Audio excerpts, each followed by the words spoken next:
Ich will bei Jachkakasche fragen, sagt mir, wer es kann. Mit welcher Teile Vermögens bench Gott alle Mann.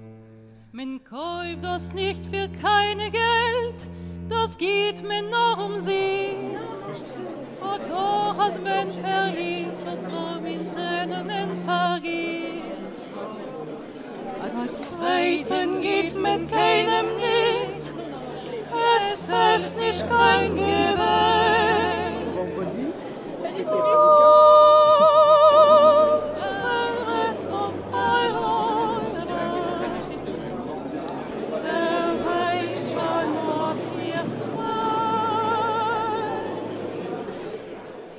Jüdische Mame, es gibt nicht besser auf der Welt.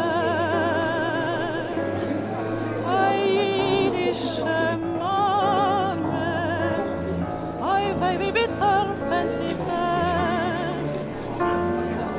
Wie schön ihr Lichtig ist in euch, seitdem alles noch.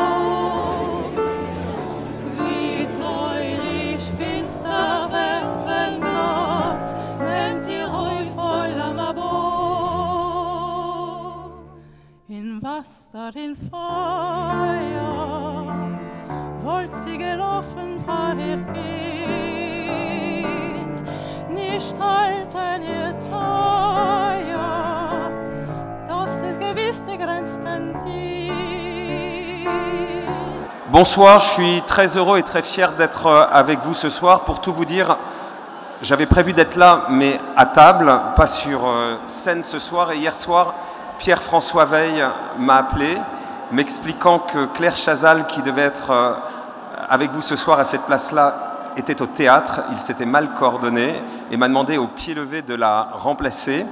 Et moi qui ne crois pas beaucoup au hasard, son appel a fait écho à une émission que j'ai présentée vendredi dernier sur France 3, qui est un divan, où je recevais Boris Cyrulnik, comme vous le savez, qui a été arrêté par la Gestapo à l'âge de 6 ans, dont les parents ont été déportés, il ne les a jamais plus revus, qui a vécu avec tout ça dans une forme de déni comme beaucoup pendant longtemps, avant de pouvoir en parler, ce qu'il a fait vendredi sur le divan.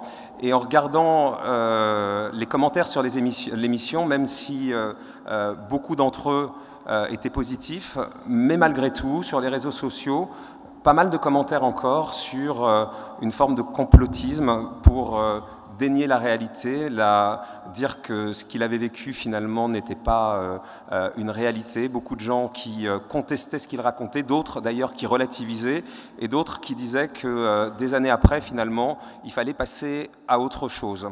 Donc quand Pierre-François hier m'a demandé au pied levé de remplacer Claire ici ce soir, je me suis dit que je devais être là avec vous, être là à cette place-là, d'autant que vous avez vu la semaine dernière un sondage qui lui aussi a été un peu contesté de CNN, mais quand on demande aux jeunes Français de 18 à 35 ans s'ils connaissent l'Holocauste, 21% d'entre eux n'ont jamais entendu parler du mot.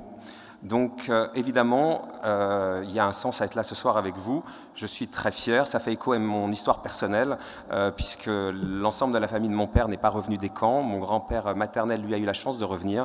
Donc je suis fier et honoré que Pierre-François, finalement, m'ait demandé hier soir, au dernier moment, de remplacer Claire Chazal.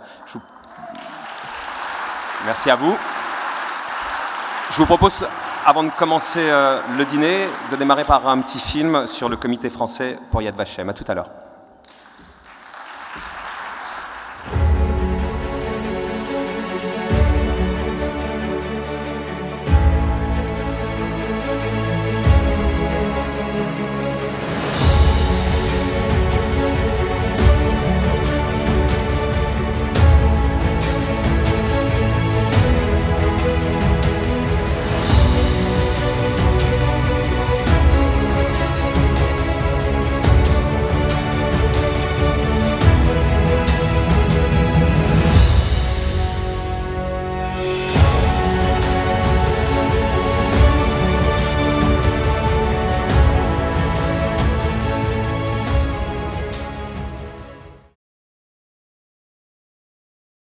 Comment recenser tous ces justes, par des recherches historiques, par des recueils de témoignages, par l'extraordinaire travail de mémoire accompli depuis 1953 par l'Institut Yad Vashem.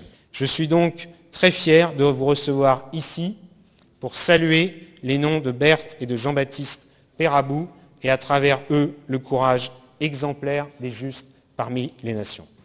Je suis l'aîné de cette fratrie qui se tient devant vous, situation banale en apparence, mais sans réalité, elle n'a été possible que par l'aide généreuse et miraculeuse que le couple Pérabou, Jean-Baptiste et Berthe a spontanément et malgré les risques encourus apporté à ma mère et ses 2 enfants restés seuls après l'arrestation le 14 mai 1941 de mon père.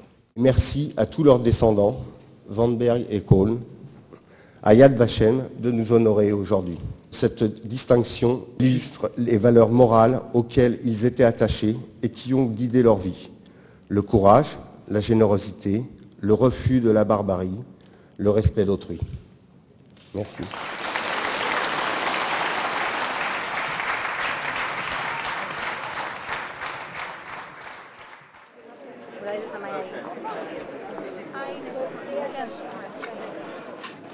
Cette transmission à travers cette fonction de mère à nos enfants, à nos écoles, pour leur dire que l'homme est capable du pire et qu'aujourd'hui nous devons être plus que jamais solidaires et montrer qu'un avenir plus serein existe.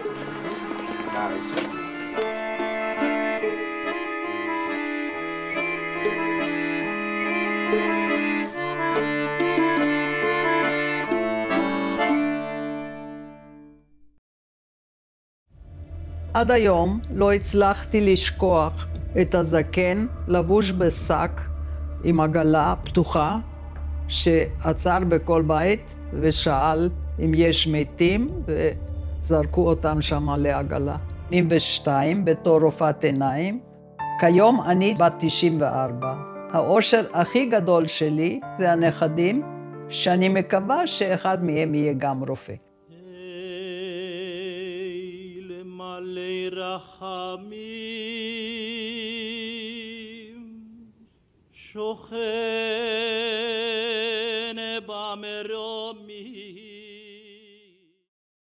Connaître la pédagogie de Yad Vashem, le point de vue pédagogique de Yad Vashem, pour me l'approprier, c'est ça que j'étais venue chercher. Et chaque jour, je vois que les rencontres, le programme me nourrit amplement et c'est une grâce. Comment faire pour que le message passe au mieux et qu'il ne soit pas martelé, qu'il ne soit pas rébarbatif vis-à-vis de nos jeunes, que ce soit une façon d'avancer aussi bien en tant que citoyen, qu'en tant qu'élève, ça c'est une chose, mais aussi de façon à changer son point de vue et à s'ouvrir sur les autres. Là on est début juillet et j'ai envie que ce soit la rentrée. Là je suis prête à y aller, à faire des cours, à transmettre ce que j'ai reçu ici, à transmettre ce que j'ai appris, non seulement d'un point de vue de connaissances, mais aussi avec des différentes approches que j'ai envie d'essayer avec mes élèves. Comment bien dire les choses, comment transmettre pour pas que ça recommence. Donc on a une responsabilité, au même titre que d'autres, sur ce qui va se passer dans l'avenir. Ça se construit maintenant, ici, maintenant, à Yad Vashem, dans nos classes, partout dans le monde entier.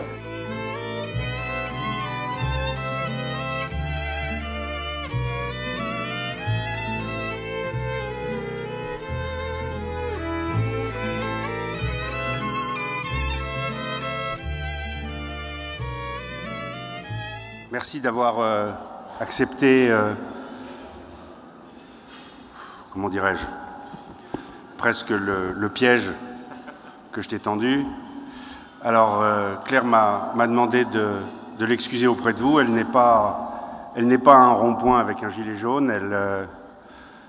Elle est au théâtre ce soir et nos agendas avaient l'un et l'autre oublié qu'elle n'était pas disponible. Encore une fois, elle est sur scène. Oui, elle n'est pas au théâtre pour voir, bien sûr, elle n'est pas... Non, alors ça... Elle est sur scène, bien sûr.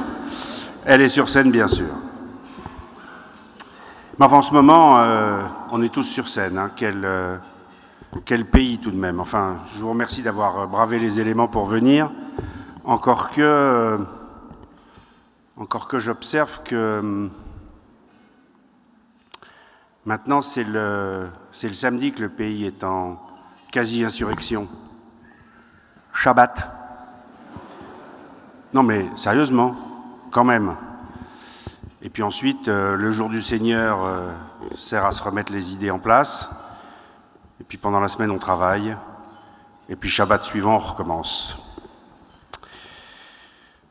Bon, souhaitons que notre pays, notre bon vieux pays, retrouve un peu de bon sens et un peu moins de démagogie sur les plateaux de télévision.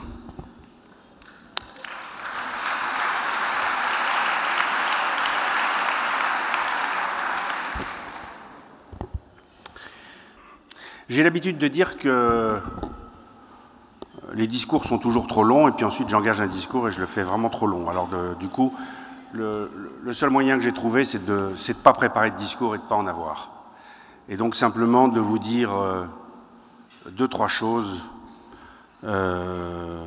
qui me tiennent sur le cœur et qui font que je suis là devant vous pour la 4e fois, je crois. Yad Vashem est une sorte de miracle.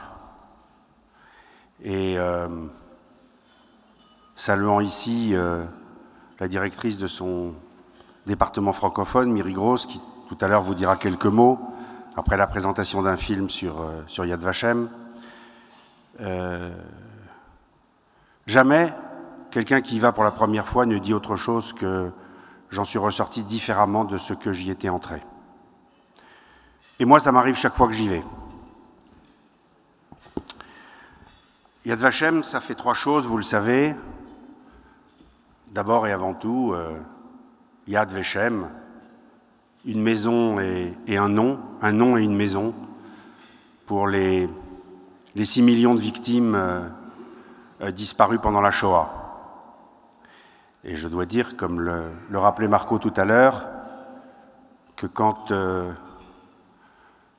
j'entends les sondages que tu as évoqués, Marco, selon lequel plus de 20% des jeunes, alors je ne sais pas quelle tranche d'âge, mais plus de 20% des jeunes en France ne connaissent pas le mot ou le sens ou le contenu de la Shoah, ça fait frémir et en même temps, ça engage nécessairement à continuer notre action collective.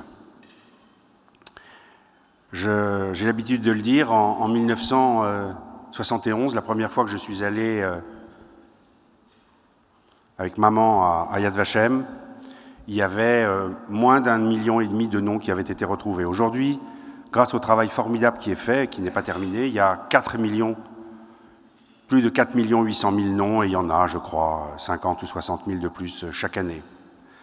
Quand vous voyez dans les films sur Yad Vashem une salle, une coupole avec des cartons dans lesquels il y a les feuilles d'identité des noms qu'on a retrouvés, eh bien, si vous étiez allé à Yad Vashem ou si nous avions des images de 1965, 1970, 1980, vous verriez que la coupole est quasiment vide. Et aujourd'hui, elle est pas tout à fait, pas complètement, elle ne le sera jamais, mais pleine. C'est grâce à un travail formidable de fourmis qui est fait par des chercheurs et qu'il faut remercier. Et puis Yad Vashem a une seconde mission qui est celle d'éduquer et transmettre. Nous y reviendrons pour ce qui concerne la France, qui, pour ce qui est de l'éducation et de la transmission, a beaucoup de talent, mais aussi beaucoup de besoins. Et puis, ce sont les missions, c'est la mission traditionnelle du Comité français pour Yad Vashem, honorer les justes parmi les nations. Vous le savez, les justes parmi les nations, ce sont ces gens non juifs qui, pendant la guerre, ont pris le risque, au péril de leur vie, de celle des leurs, d'être une lumière dans la nuit pour les juifs en fuite, pour les juifs qui étaient persécutés. Notre travail au Comité français pour Yad Vashem, était historiquement essentiellement tourné sur les justes. Et c'était un travail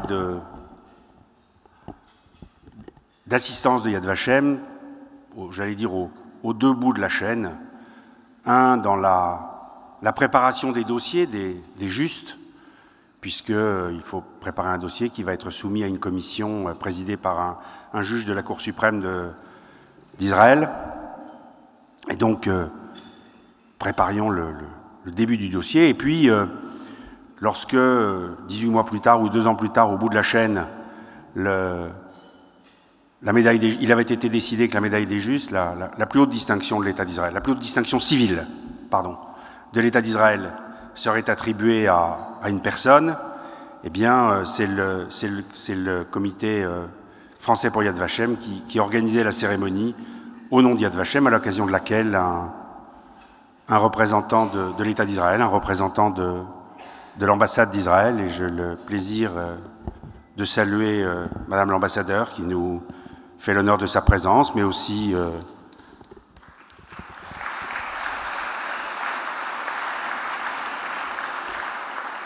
un certain nombre d'autres personnalités, dont M. Marc Attali de l'ambassade, qui sont là avec nous ce soir. Merci de votre présence et merci de votre fidélité, qui sont un encouragement pour une petite association française comme la nôtre. Alors,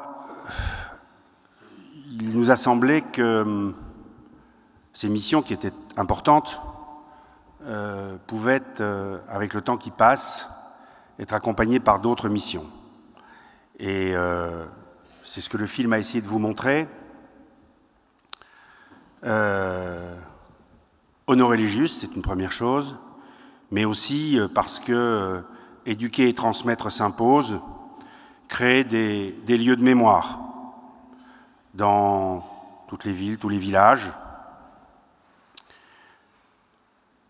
Aujourd'hui, je suis fier de pouvoir dire que dans le réseau Villes et Villages, des villes des justes parmi les nations, c'est-à-dire les villes qui ont rejoint notre réseau parce qu'elles ont un lieu de mémoire, réseau qui est présidé par Monsieur Thierry Vincent, ici présent, que je vous demande de remercier pour son travail incessant, et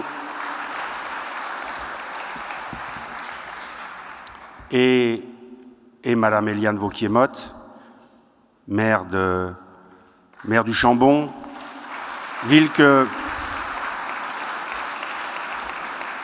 le Chambon-sur-Lignon, village que tous les villages villes, bourgs, que tous les Juifs de France connaissent, que les Juifs du monde entier connaissent, dont on nous parle sans arrêt en nous disant mais pour mon village, pour telle communauté, pour tel enseignement, je voudrais la médaille des justes. Alors nous répondons que pas du tout, la médaille des justes, ça va à des individus, mais enfin quand même, le Chambon-sur-Lignon a bien une médaille. Alors non, vous partirez d'ici en ayant appris quelque chose. Le Chambon-sur-Lignon a reçu un diplôme d'honneur de Yad Vashem pour le comportement magnifique de tout un village et de tout un plateau dans lequel on a accueilli plusieurs milliers d'enfants et sauvé plusieurs milliers d'enfants pendant la guerre. Mais le Chambon-sur-Lignon n'est pas juste parmi les nations parce que ce ne sont que des individus, personnes physiques qui le sont. Mais enfin, dans ce réseau, nous accueillons aujourd'hui les plus grandes villes de France. Alors, Paris d'abord, dont je remercie toujours le maire, Madame Hidalgo, du soutien indéfectible qu'elle nous apporte. Elle devait être là ce soir, mais malheureusement, quelques événements désagréables la retiennent, comme tous les soirs de cette semaine. Nous espérons pas de la semaine prochaine, la retiennent dans des réunions politiques importantes. Elle n'est pas là malheureusement. Elle m'a demandé de vous adresser un message d'amitié, un message de salut, un message de soutien. Et elle est représentée et je vous demande de le saluer en même temps que notre maire. Elle est représentée par Monsieur Pierre Edenbaum, que tous les Parisiens connaissent, que beaucoup de Parisiens aiment beaucoup, et que ceux qui l'aiment peuvent le voir le dimanche matin, rue de Bretagne. S'ils veulent aller le saluer, ils peuvent y aller. Nous nous y retrouvons souvent pour un café. Mais il n'y a pas que la ville de Paris, il y a la ville de Marseille, bien sûr, il y a la ville de Bordeaux, et puis il y a la ville de Nice. J'ai le plaisir d'accueillir, je vous demande d'accueillir avec moi Christian Estrosi, le maire de Nice.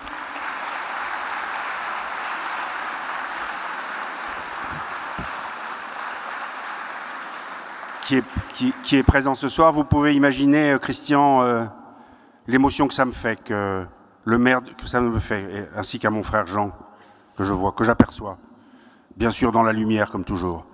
Que le plaisir que ça nous fait que le maire de la ville de Nice, la ville de notre mère, la ville qu'elle aimait tant, la ville du soleil, cette ville aussi à laquelle nous pensons tous parce que vous avez tant souffert, il y a encore 2 ans et demi, eh bien le plaisir que ça nous fait et l'honneur que ça nous fait que vous soyez parmi nous. Voilà. Ce réseau, il se développe et il est la manifestation de l'engagement des villes et des municipalités de France dans notre combat et aussi pour l'enseignement, pour et bien sûrement la tolérance et l'enseignement de l'histoire. Alors, à côté de cette mission, il y en a une autre que nous avons engagée il y a maintenant 3 ans, qui est d'organiser, d'utiliser les formidables compétences éducatives de Yad Vashem en envoyant à Yad Vashem pour des séminaires d'1 semaine des enseignants français, des enseignants d'histoire, de philosophie, des enseignants, je vous le dis tout de suite, des quartiers difficiles, parce que c'est évidemment ça qu'il faut faire. Et grâce à un travail acharné des gens du comité qui m'entourent, puisque moi je suis président, donc comme tous les présidents, je ne fais pas grand-chose. Ce sont les autres qui travaillent. N'est-ce pas, président Khalifa?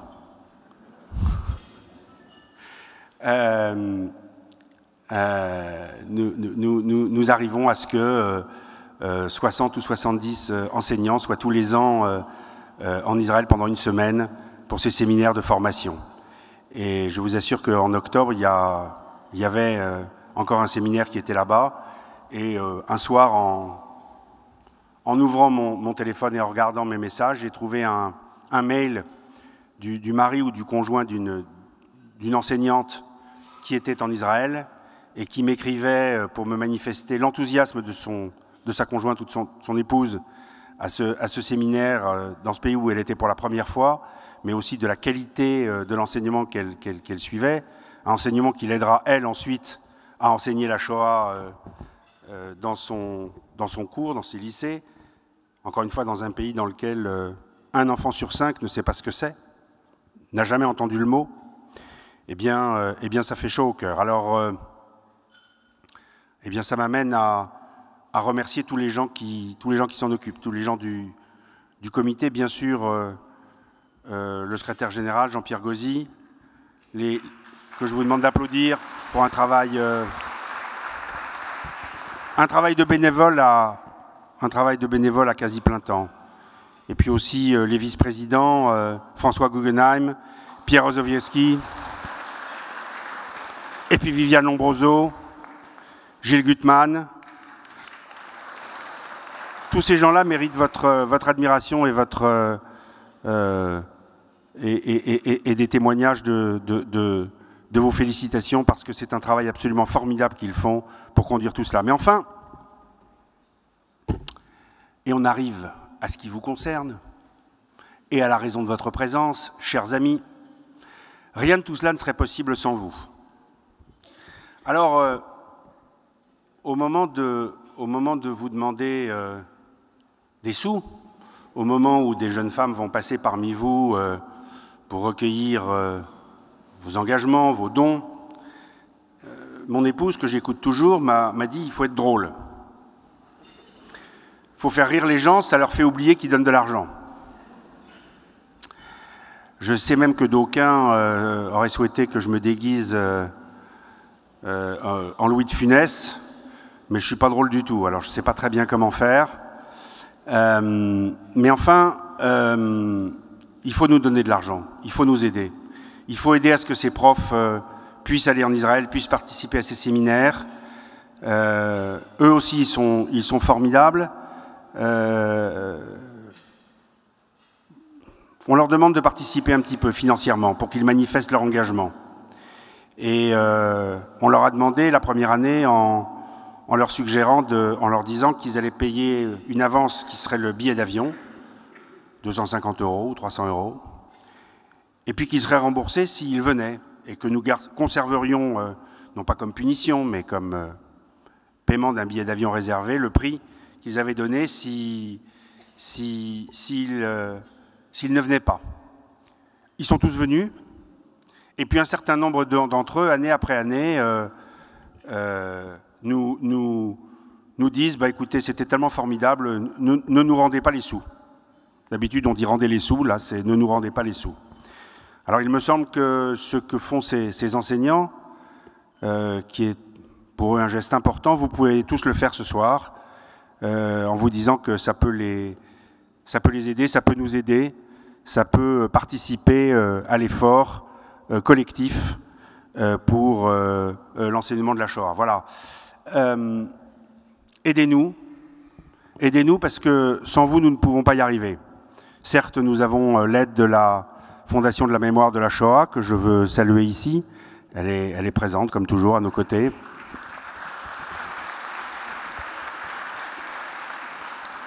Mais sans vous, on ne peut pas y arriver. Alors, je vous demande, en terminant mon propos trop long, et je vous prie de m'en excuser, je vous demande de vous applaudir vous-même pour le geste formidable que vous allez faire ce soir pour nous, en répondant favorablement à notre appel et en nous aidant pour l'organisation de nos projets pour l'année à venir. Je vous remercie.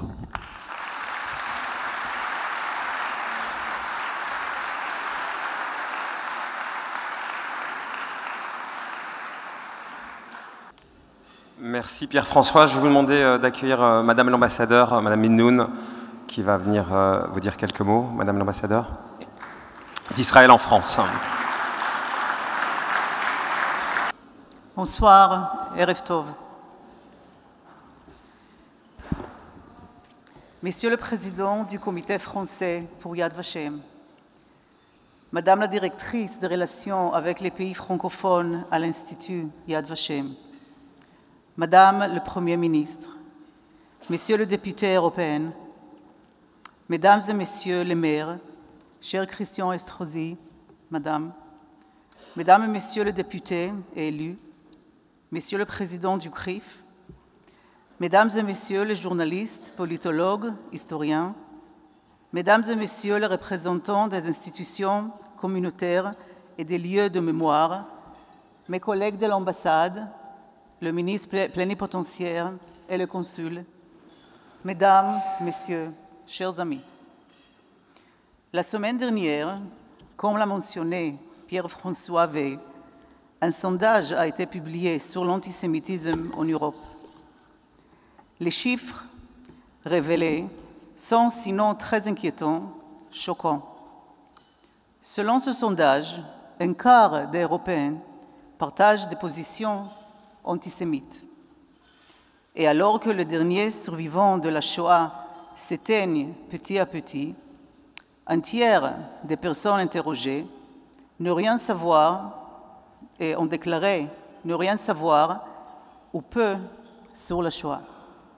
Mesdames et messieurs, je vous le dis chaque année, mais je ne vous répéterai jamais assez combien votre travail et votre engagement sont importants et même vitaux. Le devoir de mémoire et de transmission sont plus que jamais nécessaires alors que l'antisémitisme se renforce et empoisonne nos sociétés dans des nations qui ont pourtant connu le pire et qui ont appris à leurs dépens ce que peut causer la stigmatisation, le rejet et la haine. De nouveau, je remercie profondément et sincèrement le Comité français pour Yad Vashem. Je remercie tout particulièrement son président, Pierre-François Veil, et toute l'équipe du Comité français pour Yad Vashem, qui fait vivre cette institution. Merci pour votre dévouement et pour votre volonté de combattre l'antisémitisme, quel qu'il soit. Cet antisémitisme rampant, qui prend des formes multiples, parfois plus acceptables et confortables, comme celle de l'antisionisme. Nous ne sommes pourtant pas dupes et savons pertinemment que bien souvent, derrière l'antisionisme, se cache en réalité une haine inavouée et inavouable des Juifs. Je salue ici la fermeté du président Emmanuel Macron et du gouvernement français, pour qui l'antisionisme est bien une forme réinventée de l'antisémitisme. Cet engagement, au plus haut niveau en France, est prometteur, même s'il reste encore beaucoup à faire en matière de devoir de mémoire. Chers amis, cet antisémitisme auquel nous devons faire face et qui tue encore aujourd'hui dans nos démocraties, et ce même antisémitisme qui a disséminé notre peuple il y a 73 ans. Pour le combattre, nous avons désormais quelque chose que nous n'avions pas alors, à l'heure où l'Allemagne adoptait la solution finale, un protecteur, un refuge, un rampant à la persécution, à la violence et à la haine antisémite. C'est Israël. Israël est à la fois une force et un repli, mais pour tout juif du monde. Comme le disait mon père, rescapé de la Shoah, et dont les parents ont péri à Auschwitz, si Israël avait existé dans les années 40, la Shoah n'aurait pas eu lieu. Pourtant, l'existence d'Israël est menacée, là encore en raison de son caractère juif. L'Iran continue de nourrir ses projets de destruction d'Israël et d'hégémonie régionale en armant et soutenant le Hezbollah au nord et le Hamas au sud. La semaine dernière, le président iranien a décrit Israël, encore une fois, comme un cancer dans la région, des propos condamnés par l'Union européenne. Ce matin même, Israël a lancé l'opération Bouclier du Nord contre des tunnels creusés par le Hezbollah, qui a pour but de pénétrer en Israël et de commettre des attentats terroristes. Chers amis, c'est à travers l'enseignement et la transmission que l'on crée des terroristes en devenir. Mais c'est aussi à travers ces mêmes procédés que l'on éduque à la tolérance, au respect et au partage, qui mènent sur le chemin de la paix et que l'on sauve des âmes. On ne rappellera pas jamais assez l'importance de l'éducation, de l'enseignement et de la transmission, tout particulièrement lorsqu'il s'agit d'épisodes aussi insupportables et inhumains comme la Shoah. Pour que le moment les plus sombres de notre passé reste cantonné au livre d'histoire, pour ne pas répéter les atrocités de l'histoire, pour affronter le passé, vivre le présent et façonner l'avenir. Chag Chanukah Sameach, bonne fête de lumière. Merci.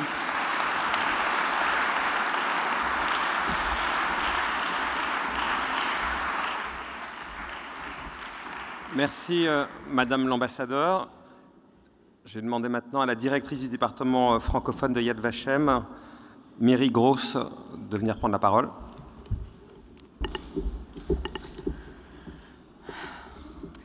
Bonsoir.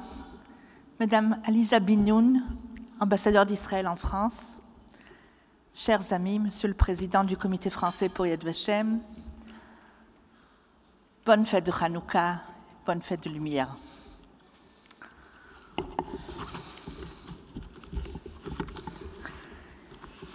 Une boule de volonté, d'appétit de vivre, de parler cru et de drôlerie. Un concentré d'énergie flamboyante, comme ses cheveux, son rire, son récit. C'est ainsi qu'Anne Sinclair décrivait en quelques mots Marceline Loridan-Ivens, rescapée de la Shoah, écrivain, cinéaste, militant de la mémoire, qui nous a quittés cette année. Ce soir, elle nous manque, comme tant d'autres grands témoins que nous avons connus, et comme Claude Lanzmann, qui nous a lui aussi quittés récemment, et qui a su si bien donner la parole aux témoins dans son film Shoah. Les rescapés des camps nous quittent, les uns après les autres.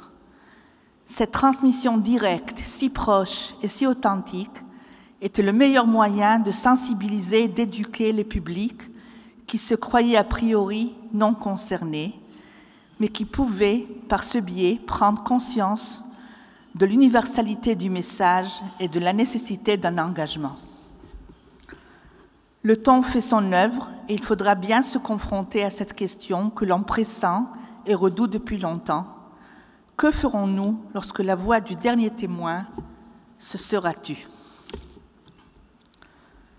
Depuis près de 20 ans, Yad Vashem a consacré beaucoup d'énergie et de moyens afin de développer au sein de l'École internationale pour l'enseignement de la Shoah et sur ses sites Internet des matériels et des formations qui permettent aux enseignants du monde entier de transmettre l'histoire et la mémoire de la Shoah aux jeunes générations. Ainsi, dans le cadre du réseau Villes et Villages, le Comité français pour Yad Vashem a pris sur lui d'assurer la tenue de 2 séminaires annuels à Jérusalem pour les enseignants de France.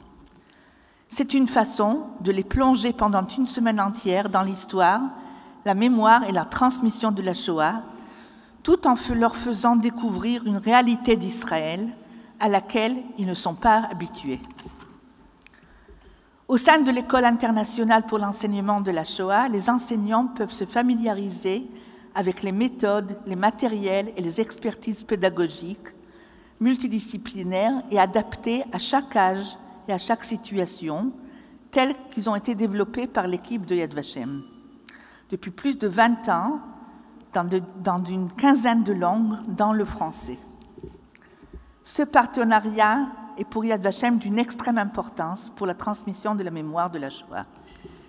Mais au-delà de la connaissance des faits et de l'expertise pédagogique qui permettent la transmission de la mémoire, il nous faut trouver le moyen de conserver ce lien direct qui faisait des enseignants des témoins, comme le disait Elie Wiesel. Il nous faut trouver le moyen de continuer de faire entendre la voix des rescapés. C'est pourquoi, depuis quelques années, Yad Vashem a investi des efforts importants dans le cadre de son programme « Rassembler les fragments » pour retrouver et collecter auprès des particuliers tout ce qui pourrait aider à raconter l'histoire des contemporains de la Shoah. Ce sont des objets et des documents qui sont comme le prolongement de la voix des témoins et rendent leur témoignage plus tangible, plus palpable, plus authentique, plus présent pour les jeunes d'aujourd'hui et de demain. Pour restaurer, conserver et rendre accessible ce patrimoine indispensable à la transmission de la mémoire de la Shoah, et pour continuer à faire entendre la voix des témoins, Yad Vashem prévoit d'ériger un nouveau complexe patrimonial pour abriter l'ensemble de ses collections. Point névralgique situé à égale distance entre la crypte du souvenir, la place du ghetto de Varsovie, l'allée des Justes et le musée de l'histoire de la Shoah, ce complexe patrimonial des collections de Yad Vashem disposera d'installations de stockage ultramodernes permettant la préservation d'objets, de documents et d'œuvres d'art sensibles à tout écart climatique. Ce complexe disposera également de plusieurs laboratoires pour la conservation des objets et des documents, ainsi que des œuvres d'art. Derrière chaque objet, chaque photographie, chaque texte manuscrit les voix des témoins continuent de raconter leur histoire. Gela Zakstein était une peintre juive enfermée dans le ghetto de Varsovie. Ses œuvres et ses écrits, conservés aujourd'hui à Yad Vashem, ont été retrouvés, enterrés parmi les archives constituées par Emmanuel Ringelblum et son organisation Onek Shabbat. Dans sa dernière lettre du 1er août 1942, quelques jours avant sa mort, elle écrit « Je souhaite dire adieu à mes amis et à mes œuvres. Je lègue mes travaux au futur musée juif qui sera un jour fondé pour enseigner la terrible tragédie qui toucha la communauté juive. Portez-vous bien, mes compatriotes du peuple juif. Ne laissez jamais une telle destruction se reproduire. »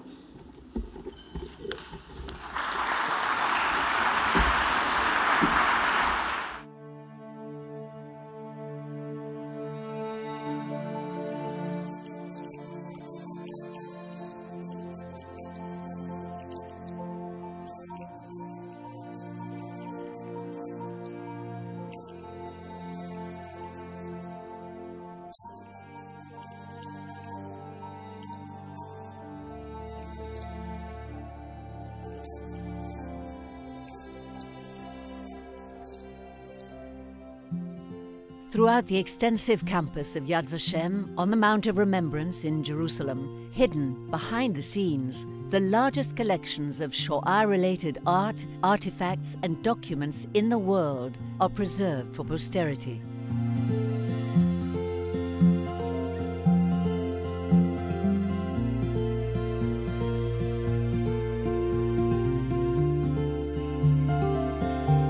In order to know what we lost, we have to reconstruct this huge puzzle, to gather everything and to give access to all what was gathered. Yad Vashem is using a unique methodology and a state-of-art technology in order to share all that knowledge with everyone, researchers, educators, students, and the public at large worldwide. They came from Yad Vashem to talk to everybody and to explain why it's so important to give them the things to preserve.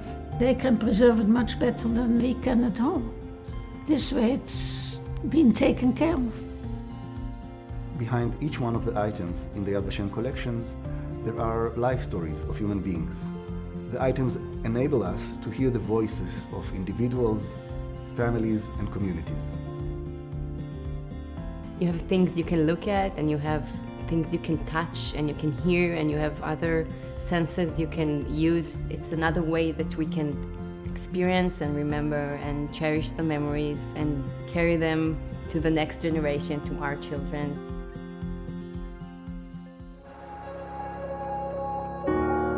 It is our moral duty for the victims and for humanity to safeguard the Yad Vashem collections for posterity. The new Shoah Heritage Building will enable Yad Vashem to do so.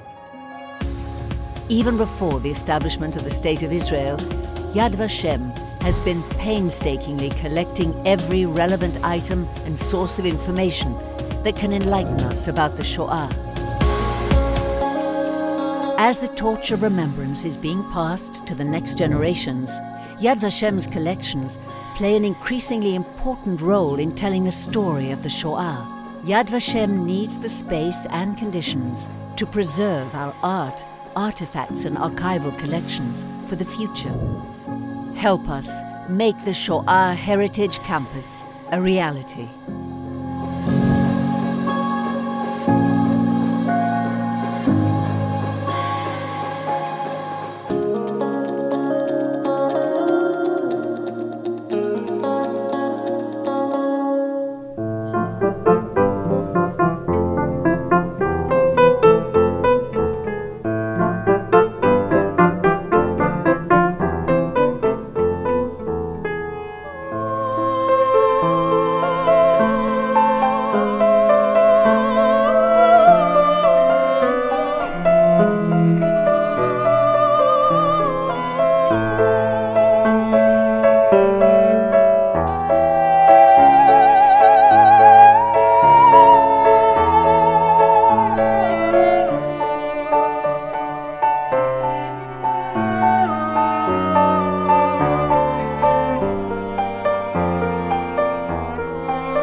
Sous le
Akasche fragen, sagt mir, wer es kann.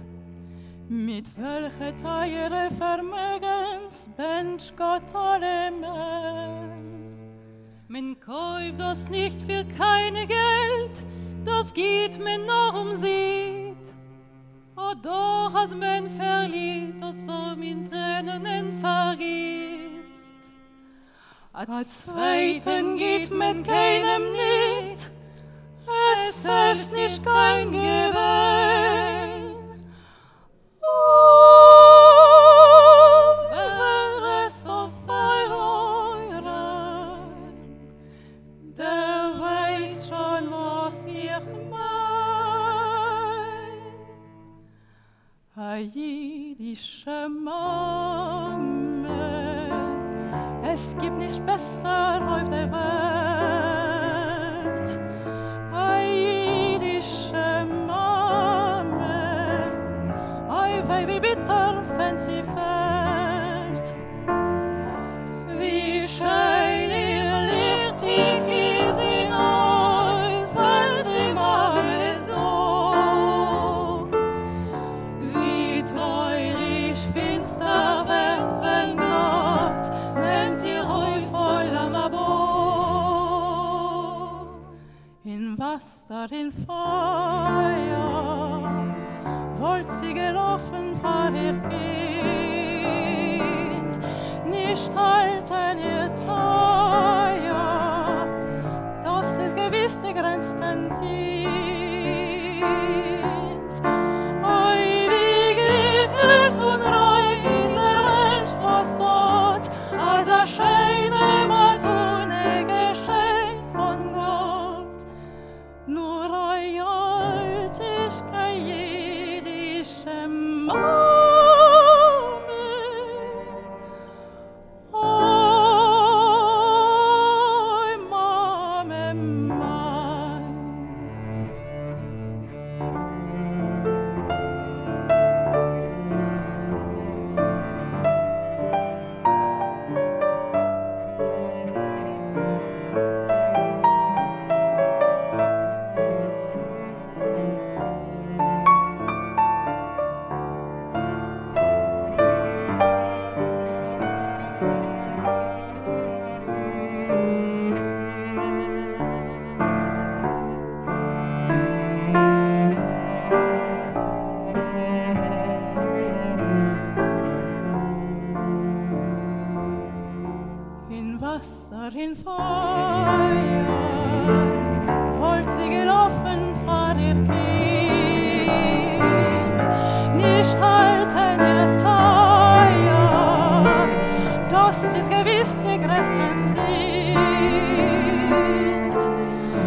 you say I took the name in vain. I don't even know the name, but if I did, well really, what's it to you? There's a blaze of light in every word. It doesn't matter which you heard. The holy or the broken,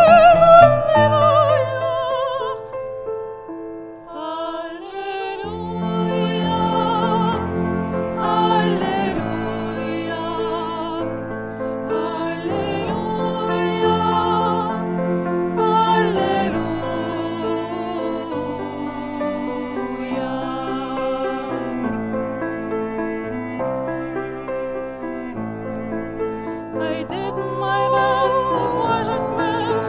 I couldn't feel, so I tried to touch. I've told the truth. I didn't come to fool you. And even though it all went wrong, I stand before the Lord of Song with nothing on my tongue but hallelujah. Hallelujah.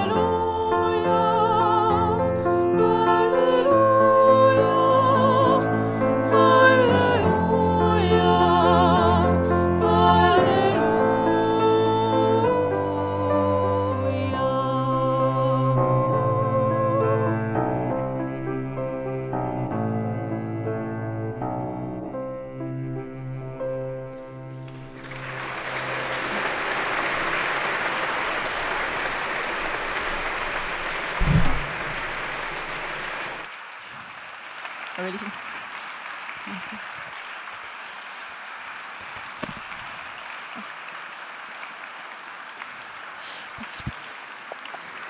Merci beaucoup. Merci. Merci beaucoup. Merci de les applaudir encore. Elles sont absolument formidables. Bonsoir, merci Marco.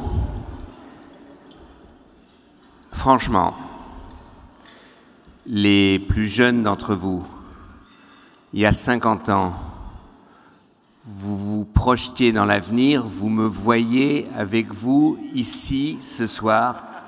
Non, franchement.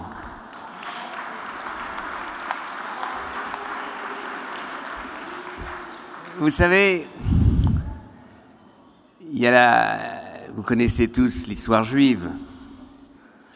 Quand vous avez deux possibilités, choisissez toujours la troisième. Et donc, aujourd'hui, voilà, d'abord on m'attend, on veut parler de la mémoire, d'éduquer. Alors moi, je vais vous parler de ma mémoire et je vais vous éduquer. Et en vous éduquant, peut-être que je finirai par parler un peu de ce qui se passe aujourd'hui en France. Peut-être que j'y arriverai à mêler tout ça. Donc, moi, je suis un juif de la diaspora. Je suis ni sioniste, ni antisioniste. Je suis asioniste. Pour la simple raison que, voilà, je suis né en 1945. Mes parents, après le débarquement, c'est-à-dire tout de suite après, ils ont repris espoir. Mon frère, qui a 9 ans de plus que moi, vivait caché chez un paysan près de Montauban. Mes parents étaient à Montauban. Une partie du temps, ils étaient cachés dans une forêt. Ils ont fait un enfant. Et donc, vous êtes tous adultes, vous savez comment ça se passe, ça dure 9 mois. Et je suis né en avril 1945 et je suis un enfant de la liberté. Je suis un enfant de la liberté et imaginez que j'arrive, maternité de Montauban, je suis là 1 heure et je commence à parler. Vous savez que les Juifs parlent très tôt et très vite. Donc, moi, je commence à parler et je dis à mes parents, je vais vous dire une chose. Vous avez vécu quelque chose d'horrible. Mais dans 50 ans, il n'y aura plus de frontières entre la France et l'Allemagne. Il n'y aura plus de soldats entre la France et l'Allemagne. Il n'y aura plus de police, il n'y aura plus de contrôle. Le Rhin ne sera plus une frontière, mais ça sera un fleuve commun. Mes parents, se regardant, se disent « on a un problème ». Il parle trop tôt et il dit n'importe quoi. Moi, je suis un enfant, un juif, de la diaspora de l'Europe. Pour moi, l'Europe, c'est en fait peut-être une des plus belles choses, et l'Europe est en danger, je vais en parler, mais une des plus belles réponses à ce qui nous est arrivé. Et si on ne comprend pas cela, on peut perdre les pédales et on peut perdre espoir. Vous savez, moi, quand j'étais à Yad Vashem, vous entrez dans Yad Vashem, vous avez d'abord la première salle, vous avez les cartes avec les flèches. C'est l'Europe. C'est l'Europe. Et ce qui m'a impressionné à Yad Vashem, c'est ce monde de la diaspora incroyable que vous retrouvez, qu'on arrive à comprendre même quand on n'a pas connu. Pour moi, par exemple, j'ai toujours été fasciné par le Bund. J'espère que tout le monde connaît cette organisation ouvrière des Juifs qui n'étaient pas sionistes, mais qui, le Bund, les jeunes du Bund et les jeunes sionistes, ce sont ces jeunes-là qui, ensemble, ont organisé la dernière résistance du ghetto de Varsovie. Et l'appel de ces jeunes du ghetto de Varsovie, juste avant le massacre final de cette révolte, c'était un appel au peuple du monde. C'était un appel pour le Bund, à la classe ouvrière du monde. C'était un appel de « sauvez-nous, sauvez-nous les Juifs ». Et quand j'ai rencontré en Pologne, des années plus tard, un des derniers survivants, un des combattants, on dit un général, un des responsables, Marek Adelman, et qu'il vous racontait cette histoire, lui, Marek, d'autres de ses amis, des 2-3 survivants, ont été en Israël. Lui, il est resté en Pologne. Il a été un des soutiens de Solidarność. Donc pour moi, Yad Vashem, de revoir ces images, de revoir un peu tout ça, ça a été très impressionnant. D'autant plus que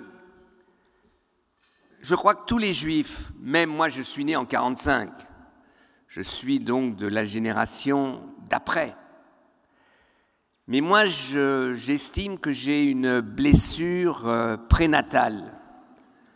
Et ça ressort à chaque fois quand je vois cette photo du petit gamin qui sort les mains levées du ghetto de Varsovie.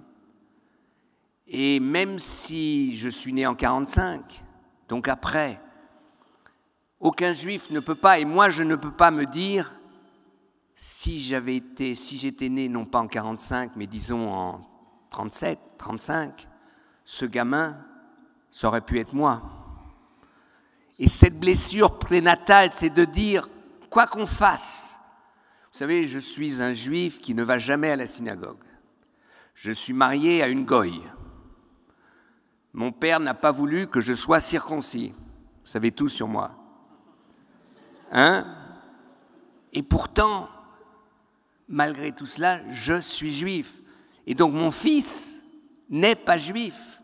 Et pourtant, il est le manager du club de sport de Maccabi de Francfort. Et la communauté juive de Francfort espère qu'en l'attirant dans la communauté juive, ils vont pouvoir me récupérer. C'est de bonne guerre, mais lui, il est marié avec une Allemande d'origine érythréenne. Enfin, c'est très... Voilà, je veux pour vous dire que et nous et moi, donc avec cette histoire de blessure prénatale, je n'arrive pas dans des événements, n'importe quel événement, à ne pas le remettre dans un cadre de l'histoire juive. Par exemple, quand on parle des réfugiés, moi, tout de suite, j'ai en tête quoi? La conférence d'Évian, 1938. Vous connaissez la conférence d'Évian, 1938? Roosevelt, président américain, se dit les Juifs d'Allemagne ne vont pas pouvoir rester en Allemagne. Il faut organiser l'accueil des Juifs en Allemagne. Il veut faire cette conférence à Genève. Les Suisses disent par les temps qui courent, pas chez nous, pas chez nous. Et donc ils le font à Évian, de l'autre côté du lac Léman. La conférence, 37 diplomates de 37 pays commencent à discuter l'accueil des Juifs, disons 550 000. Ça pose pas beaucoup de problèmes. Puis d'autres diplomates disent c'est compliqué, puisqu'il y a encore 1,5 million, 2 millions de Juifs en Pologne, en Russie, en Roumanie, en Bulgarie, en Grèce. Et en faisant les calculs, les diplomates disent qu'il y a environ 7,5 millions de Juifs en Europe. Et là, tous les États, l'Angleterre dit « Ah non, 200 000 Juifs, d'accord, mais on ne peut pas prendre plus de Juifs. » Je veux être honnête. En 1938, personne ne pensait à l'Holocauste. Donc je ne veux pas mentir. On est en 1938, on est que les pogroms s'intensifient, qu'en Allemagne, la nuit de cristal a eu lieu, qu'en Allemagne, le Reichstag a brûlé, que la persécution existe. Mes parents ont quitté l'Allemagne en 1933 pour des raisons politiques. Mon père était avocat politique, donc ma mère et ma mère. Après l'incendie du Reichstag, on leur a dit « si vous ne partez pas, vous serez arrêtés ». Mais donc ça existait. Et devant ces persécutions, les Anglais ont dit on ne peut pas prendre plus de 200 000 Juifs. Notre société ne peut pas absorber plus de 200 000. Les Américains, la même chose.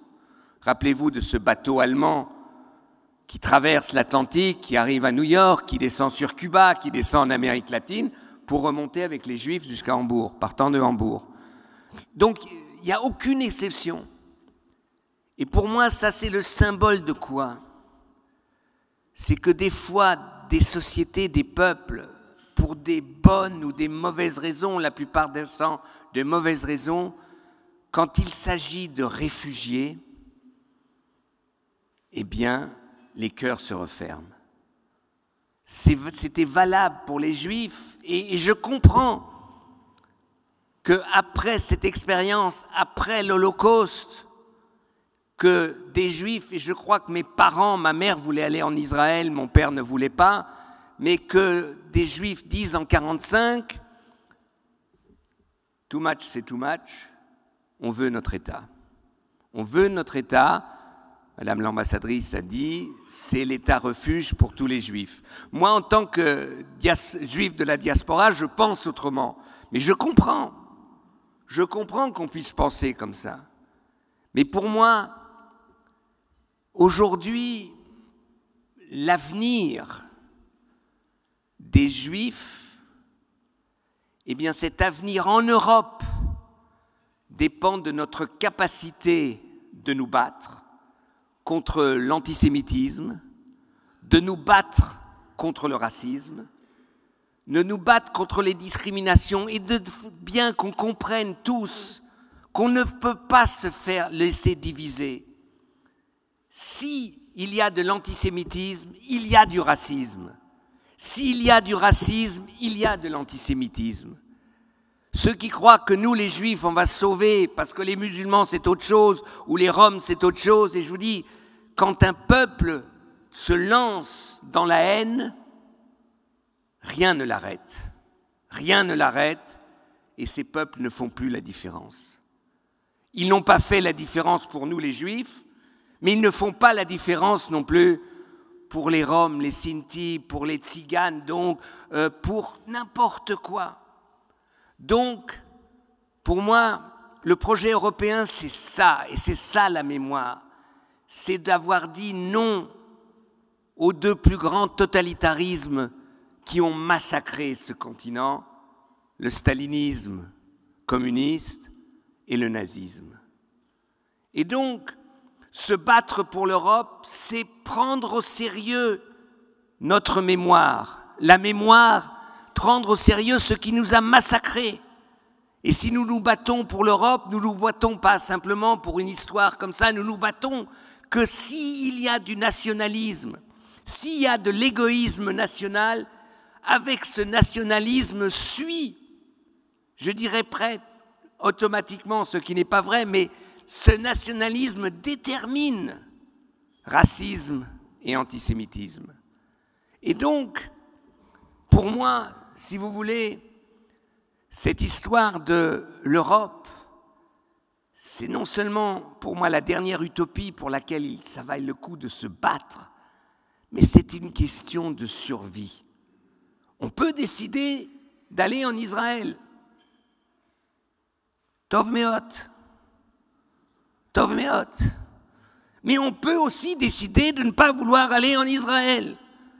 Moi, je suis un juif de la diaspora et je reconnais toute la légitimité démocratique d'un gouvernement en Israël, mais il ne parle pas pour moi. Moi, juif de la diaspora, je parle pour moi et pas autre chose.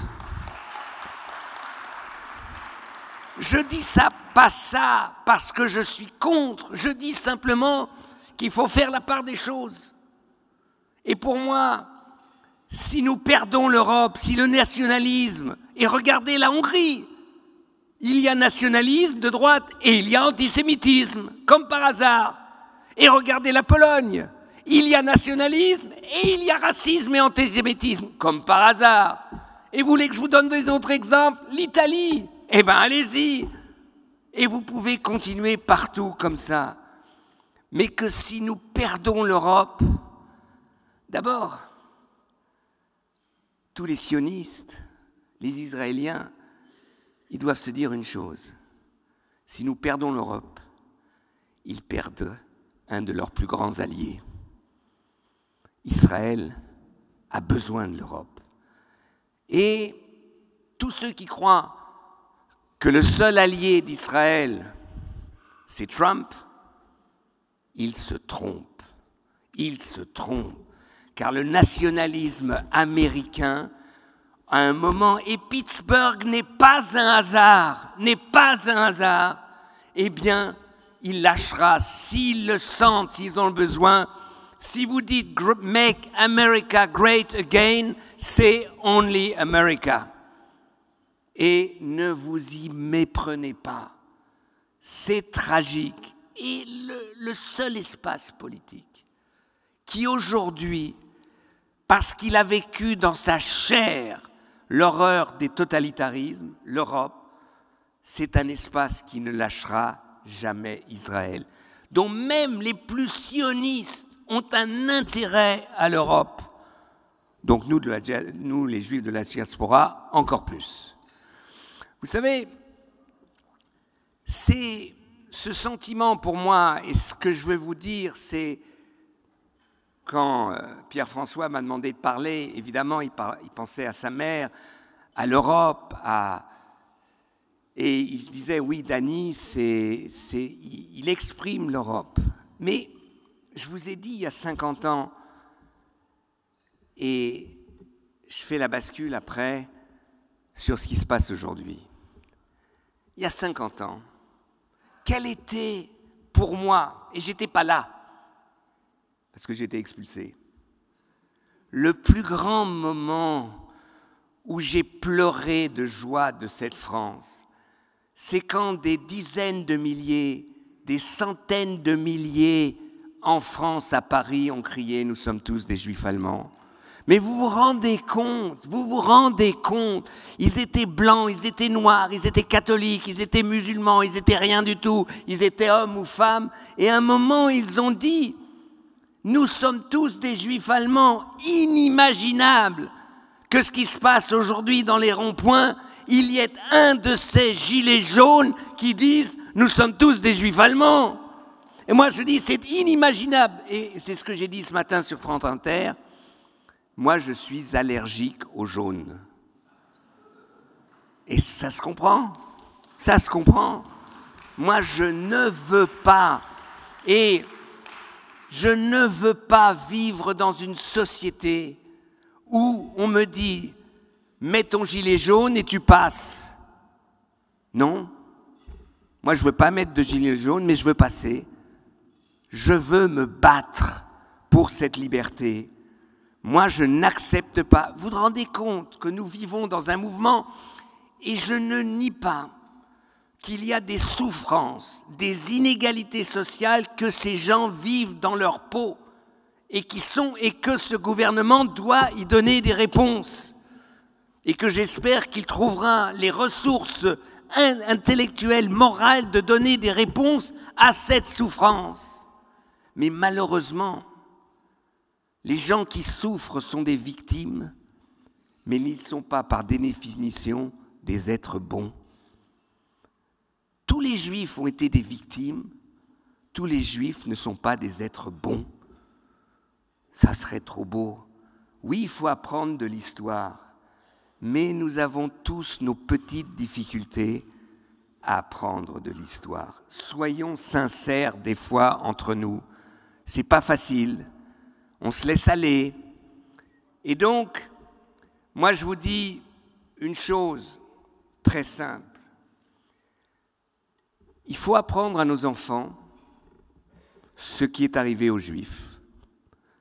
Il faut apprendre à nos enfants toutes les terreurs qui ont existé. Non pas parce que nous avons la solution de trouver comment il n'y aura plus de terreur, mais parce que ça peut donner un sens de la responsabilité.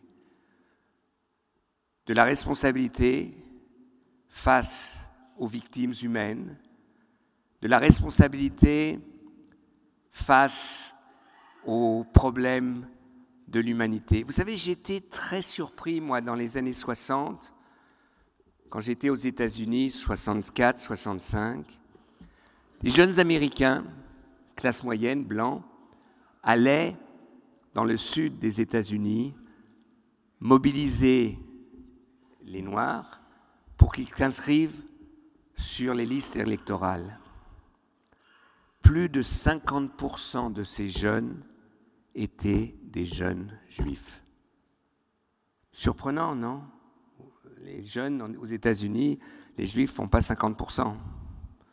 Ça veut dire que, oui, il peut y avoir comme ressource morale de l'histoire de la persécution une capacité d'une bienveillance, d'une sympathie pour ceux qui sont victimes.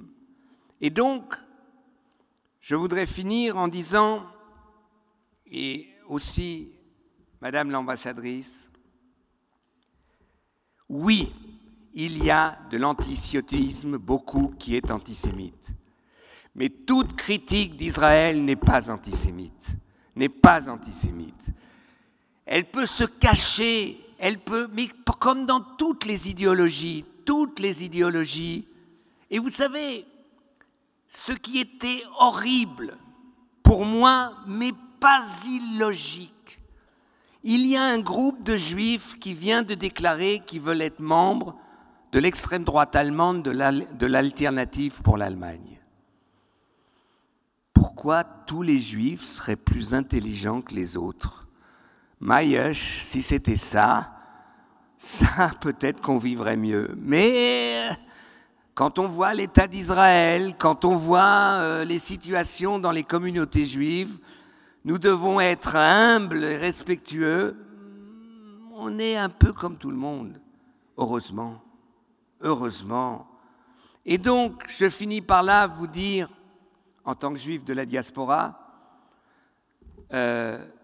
j'espère que Yad Vashem, l'Holocauste, reste pour nous un défi pour notre action dans les sociétés. Plus jamais ça veut dire pouvoir dire aller en Israël, ou plus jamais ça pour moi peut vouloir dire se battre pour l'Europe, cet espace extraordinaire qui aujourd'hui, on ne parle plus d'une possible guerre entre la France et l'Allemagne.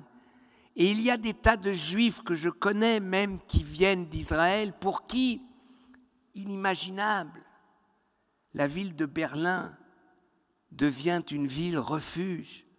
Je vous répète, Berlin, là où est partie toute l'horreur.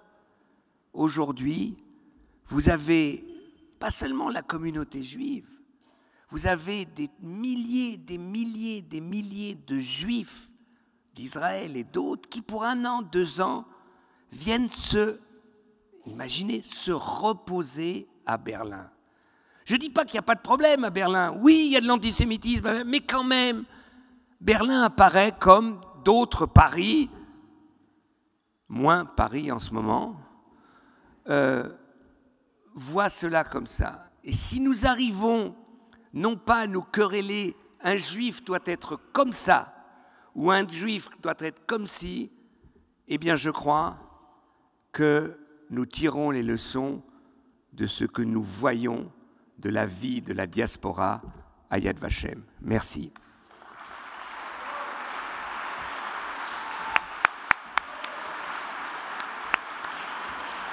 Bravo, bravo Daniel. Bravo Dani.